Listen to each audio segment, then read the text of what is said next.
নমস্কাৰ মোৰ বন্ধু বান্ধৱীসকল, ভিডিঅ'টো কালিৰে আছিল, আজি এতিয়াহে আপলোড কৰিলোঁ।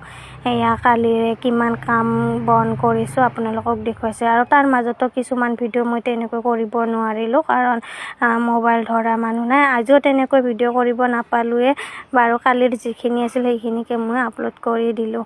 এয়া গাৰু ৱাৰ লগা হোৱাৰ পিছতে চব চিডিল কৰি এইপিনে আৰু ছোৱালী চাওকচোন, এয়া মাকে জাঙা পুৰি আছিলে, তাৰে মোকো দিলে, ময়ো অকণমান খালোঁ। সঁচাকৈ বৰ ভাল লাগে এনেকৈ খাই।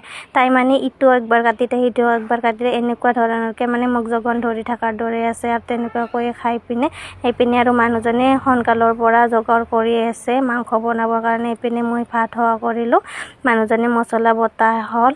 আৰু এইপিনে চাওকচোন ছাগলী মাংস আনিছে, এইপিনে আৰু ছাগলীৰ মাথা আনিছে। আৰু এইপিনে মই বনাবলৈ আৰম্ভ কৰিলোঁ, চবখিনি ৰেডি কৰি দিলে যিহেতুকে মানুহজনে। এইপিনে মই বনাই আছোঁ ছাগলীৰ মাংস।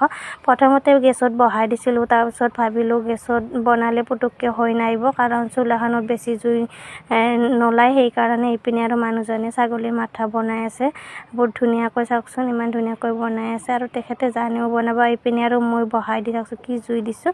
তাৰপিছত হৈ গ'ল, এয়া খাবলৈ ওলালোঁ, খাৱা ক্লিয়াৰ হ'ল।